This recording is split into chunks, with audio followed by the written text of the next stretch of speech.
হাসি মুখে প্রিয়জনদের সঙ্গে কক্সবাজার ভ্রমণে এসেছিলেন এক যুবক। উদ্দেশ্য ছিল নীল সাগরের বিশালতায় হারিয়ে যাওয়া, আকাশে ডানা মেলার মতো প্যারাসাইলিং এর রোমাঞ্চ উপভোগ করা। কে জানতো এই আনন্দ ভ্রমণই তার জীবনের শেষ ভ্রমণ হয়ে থাকবে।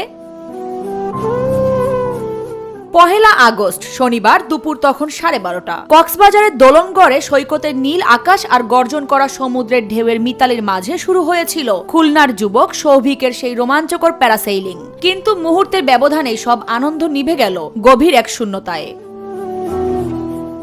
জেলা প্রশাসনের তথ্য অনুযায়ী আকাশে ওড়ার আনন্দ মুহূর্তেই বিষাদের রূপ নেয় যখন প্যারাসেইলিং করার সময় হঠাৎ নিয়ন্ত্রণ হারিয়ে সমুদ্রে ছিটকে পড়েন সৌভিক। মুহূর্তের জন্য থমকে যায় চারপাশ। দ্রুত তাকে উদ্ধার করে কক্সবাজার সদর হাসপাতালে নিয়ে যাওয়া হয়। কিন্তু নিয়তির নিষ্ঠুর লেখা তো বদলানোর উপায় ছিল না। হাসপাতালে যাওয়ার আগেই সবকিছুর সঙ্গে লড়াই শেষ হয়ে না ফেরার দেশে চলে যান সৌভিক। চিকিৎসকরা জানান হাসপাতালে পৌঁছানোর আগেই তার প্রাণ পাখি উড়ে গেছে। প্রাথমিক ধারণা সমুদ্রের তীব্র আঘাত বা পানিতে ডুবে যাওয়ার কারণেই তার এই আকস্মিক মৃত্যু হয়েছে। তবে ময়নাতদন্তের চূড়ান্ত প্রতিবেদনই বলে দেবে মৃত্যুর আসল কারণটি কি ছিল।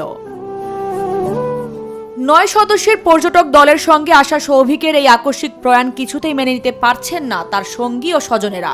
একটু আনন্দের আশায় সাগরের কাছে এসে আজ তারা ফিরছেন এক বুক পাথর চাপা ব্যথা আর শূন্যতা নিয়ে। সৌভিকের এই চলে যাওয়া শুধু একটি পরিবারের নয়, পুরো দেশবাসীর জন্যই এক অপূরণীয় শোক।